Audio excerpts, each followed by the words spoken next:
नमस्कार दोस्तों, मैं सुरेंद्र सिंह रावत और मैं अपने YouTube channel target with Surendra पर आपका हार्दिक स्वागत और हार्दिक अभिनंदन करता हूं। दोस्तों, चैनल पे नए हो तो चैनल को सब्सक्राइब करें, वीडियो को लाइक करें और अधिक से अधिक लोगों तक शेयर करें। शेयर उन्हीं को करें जो सेकंड ग्रेड की तैयारी कर रहे हैं। वीडियो को बिल्कुल भी स्किप मत करना। इस वीडियो में बहुत सारी इम्पोर्टेंट बातें मैं बताने वाला हूँ।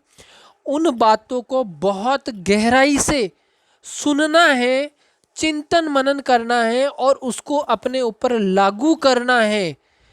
और आपके जितने भी मैंने कमेंट देखे, जितने भी आपके सवाल हैं, उन सभी सवालों के उत्तर इस वीडियो में मैं देने की पूरी कोशिश करूँगा। बस वीडियो को बहुत ही ध्यान से सुने।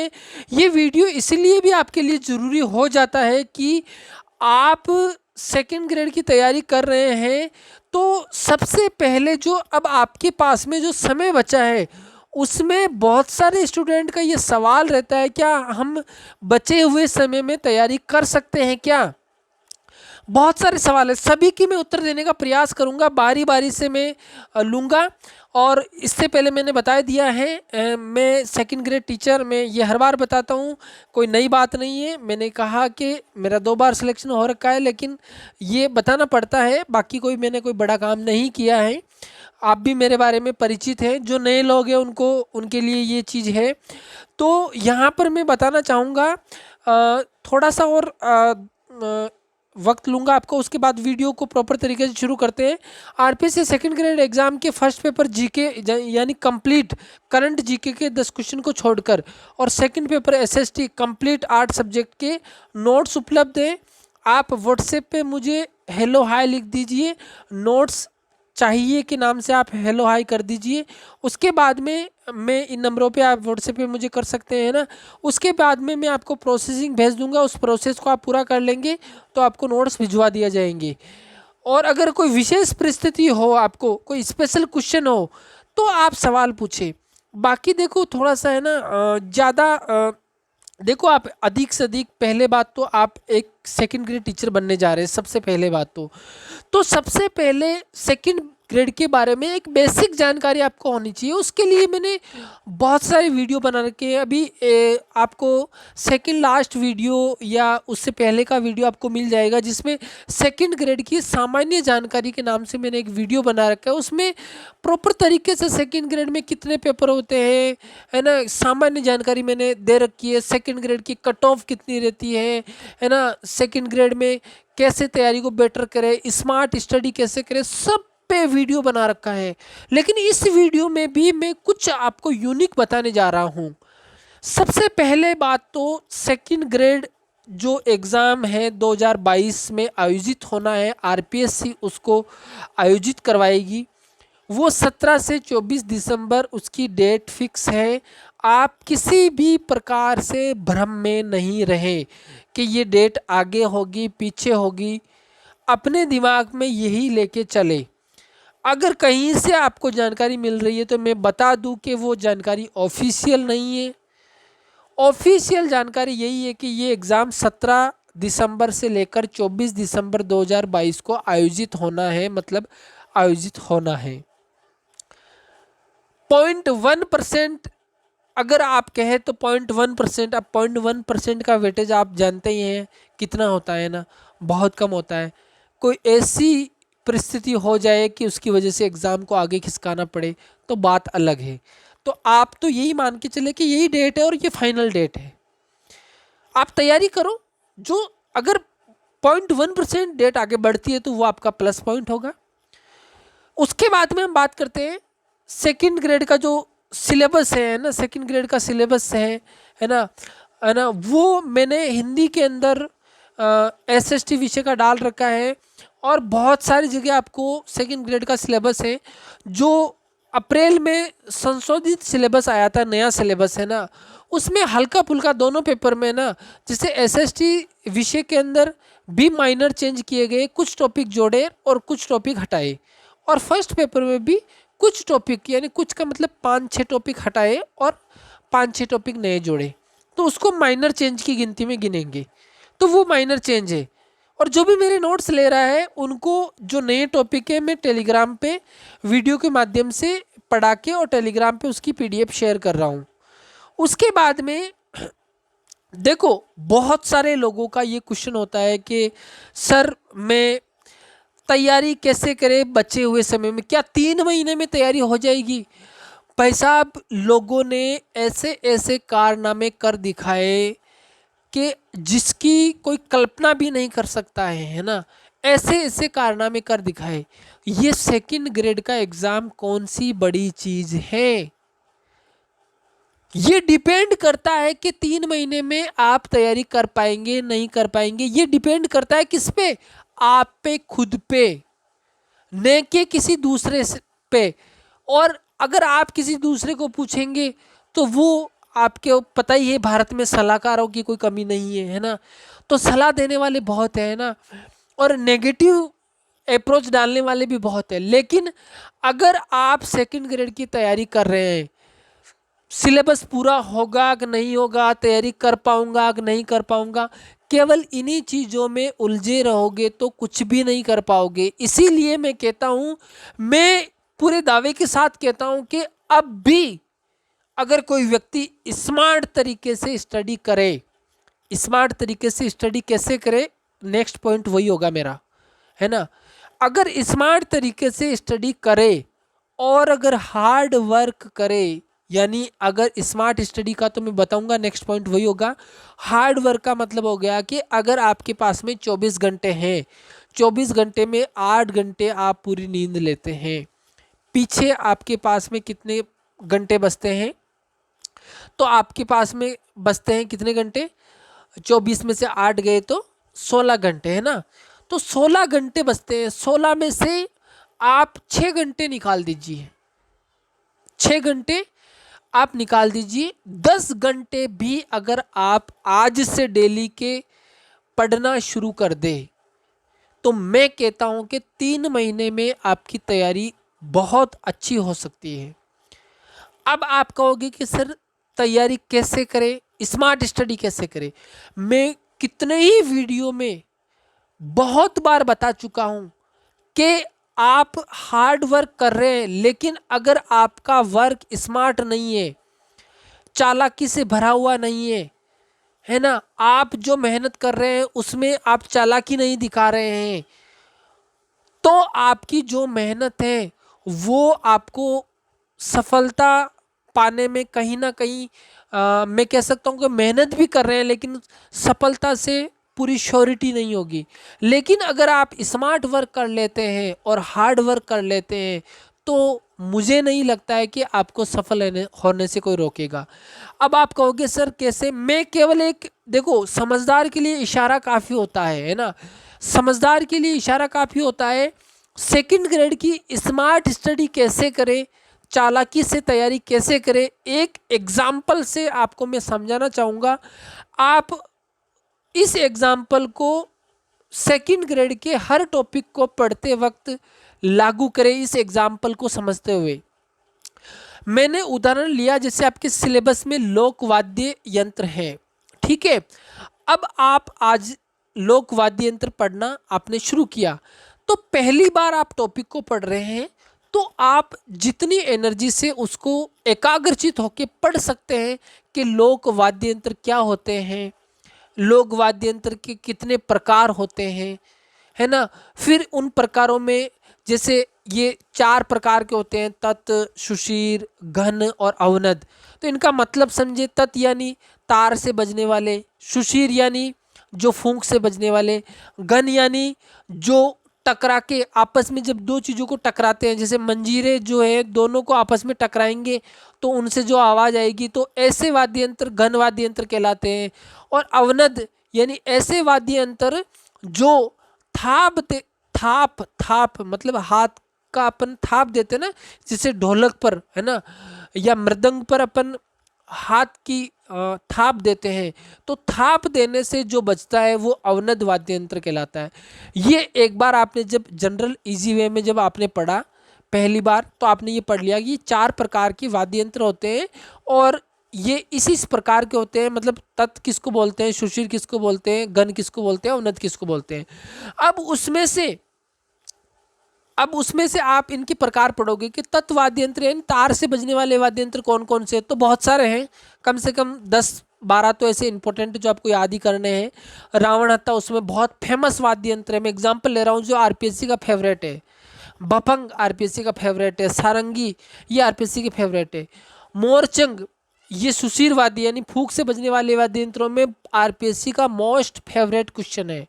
सतारा, अलगोजा, गन, श्रीमंडल, गन में कौन सा आता है, श्रीमंडल, मंजीरा आप देखा ही होगा, सत्संग वगैरह होती है तो उसमें मंजीरे बजते हैं। खड़ताल है ना, ये भी एक वाद्य यंत्र होता है जो टकराने से बजता है। अवनद, अवनद में चंग आप जानते ही हैं, होली के ऊपर चंग होती है। खंजरी, मृदंग, मृदंग आप जानते ही हैं, है ना। तो पहली बार जब पढ़े तो आप क्या करें कि इस टॉपिक को लोक वाद्य यंत्र क्या होता है, जो लोगों के द्वारा वाद्य यंत्र काम में लिए जाते हैं, लोक से ही प्रचलित हो रहा है कि इस लोक क्षेत्र में या लोक यानी लोगों के द्वारा जो काम में लिए जाते हैं वो वाद्य यंत्र लोक वाद्य यंत्र कहलाते हैं। और उनके 4 टाइप्स हैं और 4 टाइप्स में उनके नाम अलग अलग है और उनमें कौन कौन से आते हैं आपने पहली बार में अच्छे से इसको पढ़ लिया। जितना समझ में आया आपको, चाहे 60% समझ में आया, 70% समझ में आया, जितना आपको समझ में आया। अब सेकंड बार जब उस टॉपिक को आप पढ़े उससे पहले अब तक आरपीएससी के है ना, अब तक आरपीएससी के कितने, आरपीएससी के अब तक जो जीके के पेपर है वो 10 हो चुके हैं। आरपीएससी 10 पेपर कंडक्ट करवा चुकी है सेकंड ग्रेड के जीके के, बल्कि मैं कहूँ तो और भी ज़्यादा, लेकिन 10 तो मिनिमम है ही है। और एसएसटी विषय के कम से कम वो 9 पेपर कंडक्ट करवा चुकी है। और ये 10 और ये 9 मेरे टेलीग्राम चैनल जो वीडियो के डिस्क्रिप्शन में लिंक है वहाँ पर अगर आप जुड़ोगे तो ये 10 पेपर और उसकी आंसर की और एसएसटी के 9 पेपर और उसकी आंसर की वहाँ आपको मिल जाएगी। तो जब सेकंड बार में इस लोक वाद्य यंत्र टॉपिक को आप पढ़े तो उससे पहले ये जान लेके जो 10 जीके के पेपर हुए अब तक उनमें लोक वाद्य यंत्र से हर पेपर में आपको एक ना एक प्रश्न तो मिलेगा ही मिलेगा। यानी कम से कम अगर आप 10 पेपर टटोलोगे तो 10 प्रश्न तो लोक वाद्य यंत्र से पूछे हुए आपको पुराने पेपर में मिल ही जाएंगे। अब 10 प्रश्न हो गए आपके पास में, उन 10 प्रश्नों का गहराई से विश्लेषण करें, एनालिसिस करें कि आरपीएससी ने कैसे कैसे सवाल पुटअप किए हैं, उनका स्तर कैसा था, बहुत आसान था, एवरेज था या बहुत कठिन था। तो ज़्यादातर में मैं मानूंगा कि बहुत आसान था, कुछ एक में एवरेज था और कठिन तो मैं कहूँ कि था ही नहीं, है ना। मैं ये कह रहा हूँ आपको, है ना। तो अब आपको पता चल गया कि यहाँ से ज़्यादा एवरेज क्वेश्चन पूछा जाता है और यहाँ से ज़्यादातर आसान क्वेश्चन पूछा जाता है। आसान का मतलब अगर आपको पता है कि 4 प्रकार के वाद्य यंत्र होते हैं और चारों प्रकार में आपने याद कर रखा है कि तत् ये प्रकार तत् में ये आते हैं, सुशीर में ये आते हैं, घन में ये आते हैं, अवनद में ये आते हैं। और ध्यान रखें, समझ के याद करें वाद्य यंत्रों को, रटना नहीं है। सुशीर मतलब फूंक से बजने वाला। अब आपसे पूछे कोई कि अलगोजा, तो अब अलगोजा तो आपको पता ही है फूंक देते जब भी बजता है, तो इसको रटने की कौन सी बात हो गई, है ना। आपसे पूछ लिया जैसे सतारा, तो ये भी फूंक से बजता है। पुंगी, पुंगी पूछ लिया, बड़ी फेमस है ना, सांप को है ना पकड़ने के लिए पुंगी, है ना। तो अब पुंगी आपको पता है फूंक से बजती है, तो वहाँ रटने की आवश्यकता नहीं है। कुछ वाद्य यंत्र ऐसे हैं जो आप यूट्यूब पे सर्च कर सकते हैं, तो उससे भी आपका कॉन्सेप्ट क्लियर होगा। रावण हत्था बहुत सारे जो ऐसे स्थान होते हैं, पर्यटन स्थल होते हैं, वहाँ पर लोग बैठे बैठे बजाते रहते हैं। अगर आपने नोटिस किया नहीं किया, मैंने तो बहुत बार नोटिस किया है ये, है ना। तो इस तरह से कंसेप्ट क्लियर करें। तो उसके बाद में जब 10 प्रश्न आपने देख लिए ओल्ड पेपर में, 10 कम से कम बता रहा हूँ, 15 भी मिल सकते हैं आपको, तो उसमें आपको पता चल गया कि आरपीएससी ज़्यादातर कैसे प्रश्न पूछती है।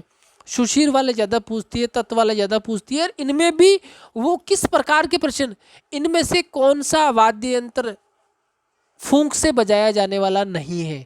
तो तो 3 तो फूंक से बजाने वाले, एक ऐसा होगा जो जो टकराने से बजता है, गन वाद्य यंत्र, तो वहाँ पर वो आपको छांटना है जो फूंक से नहीं बजता है। या उसने कह दिया कौन सा तत्व नहीं है, मतलब तार से बजने वाले, है ना, तो 3 तो तार से बजने वाले, एक ऐसा होगा जो फूंक से बजने वाला डाल देगा। या आप मिलान करने में दे दिए तत्, सुशीर, गण और अवनद, और इनके चारों के एक एक वाद्य यंत्र साइड में लिख दिए, इनको मिलान करो, तत् कौन सा है, गण कौन सा है, सुशीर कौन सा है।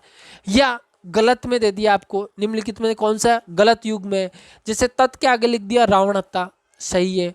सुशीर के आगे लिख दिया मोरचंग, सही है। गण के आगे लिख दिया मंजीरा, सही है। और चौथा ऑप्शन में अवनद के आगे लिख दिया इन्होंने अलगोजा, तो क्योंकि अवनद अलगोजा जो वाद्य यंत्र है वो अवनद नहीं है, तो ये गलत हो जाएगा। तो इससे क्या पता चलेगा कि किस टाइप के प्रश्न आते हैं, किस किस तरह के प्रश्न पूछते हैं। ज़्यादातर प्रश्न कौन से वाद्य यंत्र पर पूछा गया, मैं कहूँ तो ज़्यादातर प्रश्न रावण हत्ता और मोरचंग पे जितने प्रश्न पूछे गए हैं ना, उतने प्रश्न दूसरे किसी भी वाद्य यंत्र पर नहीं पूछे गए आरपीएससी द्वारा। रावण हत्ता और मोरचंग।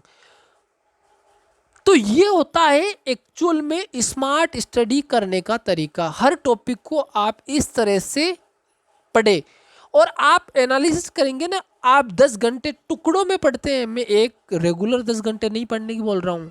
आप अपने मन को, दिमाग को भी रिलैक्सेशन दीजिए, थोड़ा सुबह शाम टहलिए, आपका दिमाग भी फ्रेश रहेगा, वो भी ज़रूरी है, आपका स्वास्थ्य भी ठीक रहना ज़रूरी है। तो ये तमाम चीज़ें हैं, तो ये तमाम चीज़ें आप करें और उसके बाद में उसको हर टॉपिक को इसी तरह से पढ़े, हर टॉपिक को इसी तरह से पढ़े, इसी तरह से अप्लाई करें। तो निश्चित रूप से मैं कहता हूँ कि अगर आपने ये फॉर्मूला, ये स्मार्ट स्टडी का फॉर्मूला है, और फिर इस टॉपिक का समय समय पे रिवीजन करना, यानी आपने ये जान लिया कि आरपीएससी किस तरह के प्रश्न पूछती है। फिर जब टॉपिक को पढ़ रहे हो तो आप उन चीज़ों पे ज़्यादा फोकस कर रहे हो जो आरपीएससी क्वेश्चन जहाँ से उठाती है, और उसको समझ के याद कर रहे हो और समय समय पे रिवीजन कर रहे हो। तो मैं कहता हूँ कि आपका टॉपिक ऐसा क्लियर हो जाएगा कि आरपीएससी में शायद ही आपका वहाँ से प्रश्न गलत होगा। कुल मिलाकर आप सिलेक्शन की कैटेगरी में पहुँच जाएगी अगर हर टॉपिक को आपने इस तरह से क्लियर कर लिया। तो शब्द लगा रहा हूँ मैं ना।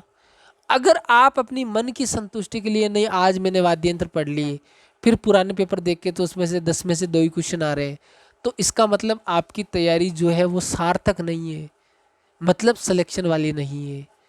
अगर 10 में से 8-9 सवाल आप कर रहे हैं, इसका मतलब है कि आपकी तैयारी सार्थक है, आप जो तैयारी कर रहे हैं उसमें दम है। तो इस तरह से आप स्मार्ट स्टडी कर सकते हैं। और हार्ड वर्क तो मैंने बता दिया, 10 घंटे पढ़ रहे हैं तो टुकड़ों में पढ़ो। कोई भी व्यक्ति रेगुलर एकाग्रचित होकर 1 घंटे से ज़्यादा नहीं बैठ सकता है। 1 घंटे बाद में आप 10 मिनट का ब्रेक दीजिए, है ना, कुछ भी करिए उसमें, फिर वापस बैठ जाइए, 1 घंटा फिर पढ़िए, फिर ब्रेक दीजिए। ऐसे करके अगर 10 घंटे में से आप 2 घंटे भले ही आपके विश्लेषण में लग रहे हैं तो लगने दीजिए। आप 8 घंटे पढ़िए, वो 8 घंटे ऐसे होंगे जो आपको बेहतरीन तैयारी करवाएंगे, जो सिलेक्शन के लिए होंगे। कई लोग उसको अपना टाइम वेस्ट मानते हैं कि मैं तो पेपर देखने में रह जाऊंगा। नहीं भाई साहब, वो जो टाइम आप इन्वेस्ट कर रहे हो वो वेस्ट नहीं, इन्वेस्ट हो रहा है। और उस इन्वेस्ट का जब पुटअप निकल के आएगा ना, वो आपको है ना बहुत ऊंचाई पे ले जाएगा। समझ गए मेरी बात। उसके बाद में मैं बात करना चाहूँगा, बहुत सारे लोगों के छोटे छोटे क्वेश्चन होते हैं कि सर कट ऑफ कितनी रही, मैंने वीडियो बना रखा है, सिलेबस मैंने वीडियो बना रखा है, नेगेटिव मार्किंग कितनी होती है मैंने वीडियो बना रखा है। आप टारगेट विद सुरेंद्र लिख के, आपको कट ऑफ देखनी है तो target with Surendra cut off, है ना, लिखे तो आपके सामने वीडियो आ जाएगा। Target with Surendra second grade सामान्य जानकारी, तो आपके सामने वीडियो आ जाएगा।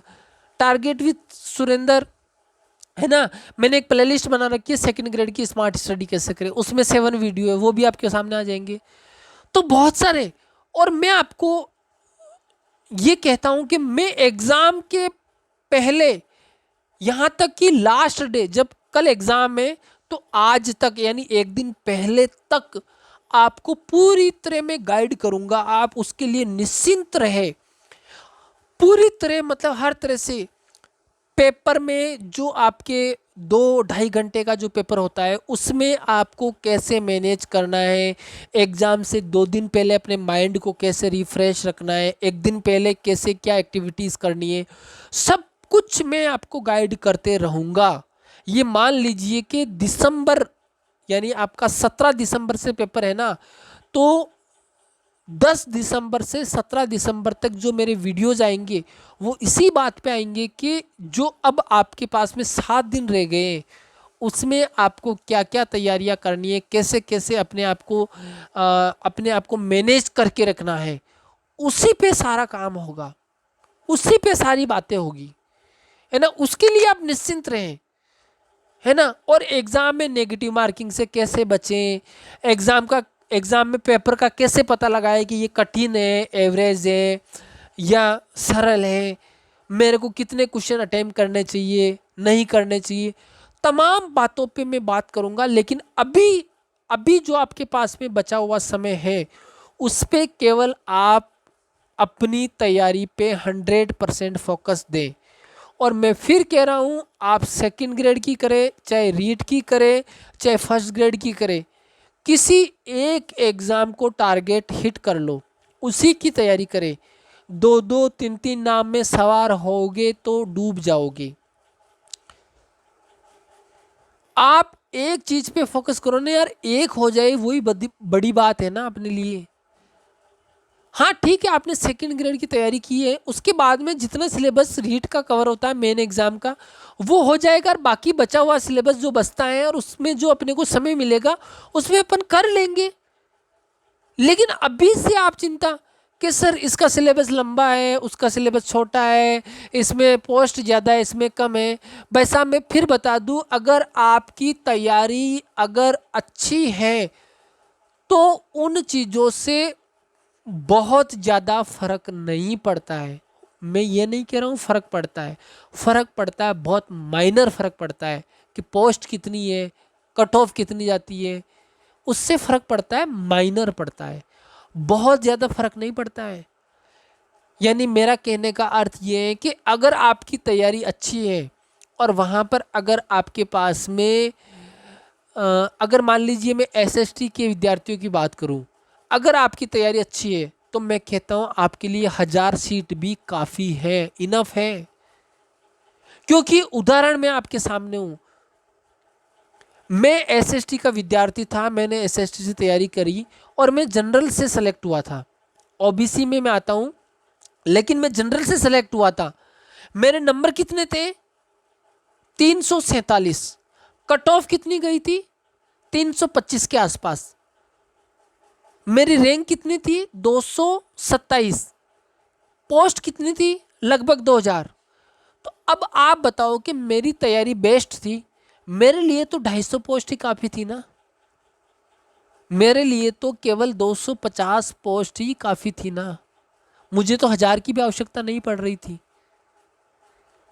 तो इसलिए मैं कह रहा हूं कि आप कट ऑफ में नहीं जाए, पोस्ट में नहीं जाए।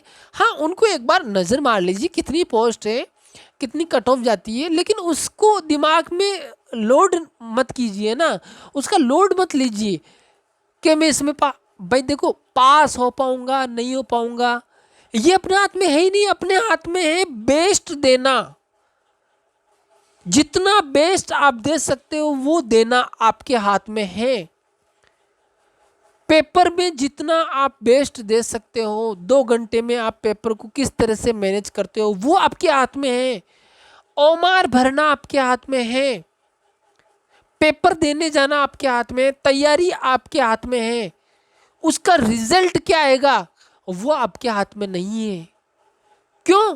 क्योंकि रिजल्ट तो किसके अनुसार आता है? आपने जो तैयारी कितनी अच्छी की है और जो ओमार में आप आंसर दे के आए हो, वो कितने अच्छे दे के आए हो, उसके आधार पर रिजल्ट आएगा ना। अगर आपके हाथ में ओमार भरना और अच्छी तैयारी करना आपके हाथ में है, इसका मतलब सिलेक्शन भी आपके हाथ में है। और वैसे भगवान कृष्ण ने कहा है कि आपके हाथ में केवल कर्म है, कर्म कर सकते हैं आप, उसका परिणाम क्या होगा, उसका रिजल्ट क्या आएगा, वो मेरे हाथ में है।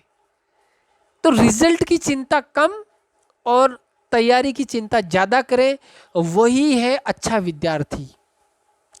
क्योंकि आज शिक्षक दिवस है तो मेरा कर्तव्य बनता है कि मैं फिर से आपको एक बार गाइड कर रहा हूँ कि आप किस तरह से, अब भी जो लोगों के प्रश्न है कि मैं सर कंफ्यूज में हूँ, तो वो कंफ्यूज में ही रहेंगे।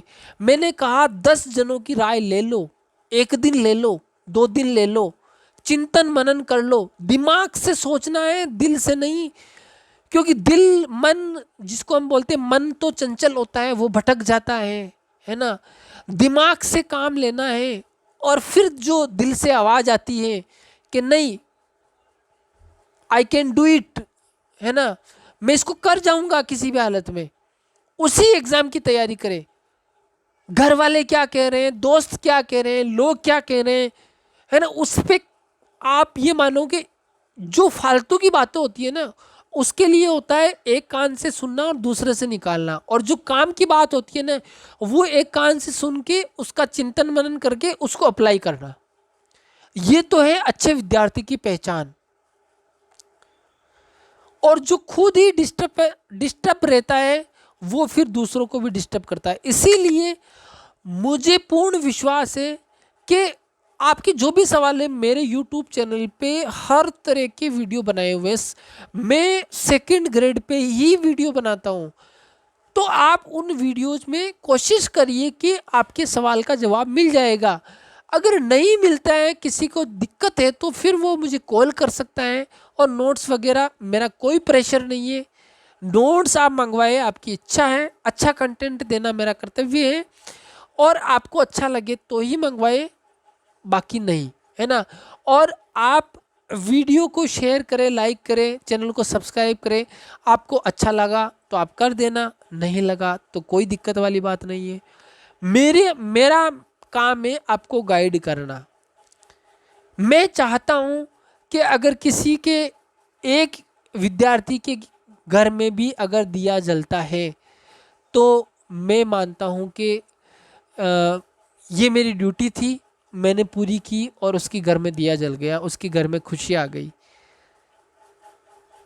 और मैं कहता हूँ कि मेरा जहाँ तक अनुभव है 10 सालों का, मैं मानता हूँ कि सेकंड ग्रेड में सिलेक्शन लेना एक बहुत ही आसान है। आप कहोगे कि सर आपका 2 बार हो गया इसीलिए ये बोल रहे हो बात, मैं इसलिए नहीं कहूँगा। आप सोचो कि जब 2012 में 2012 में और 2013 में मेरी बीएड हुई थी, उस समय मैं भी आपकी तरह ही था ना, मुझे भी कुछ नहीं आता था ना। जीके क्या होता है मैंने पहली बार सुना था, है ना। राजस्थान की नदियाँ में एक नदी पड़ता, दूसरी पड़ता, तीसरी पड़ता, जब तक दोनों पीछे वाली साफ हो जाती है ना। तो मैं भी तो उस समय आपकी तरह ही था, लेकिन मैंने उस पर प्रयास जारी रखा, मेरी मेहनत जारी रखी। कई बार फेलियर हुआ, है ना, कई बार फेल हुआ, लेकिन प्रयास नहीं छोड़ा।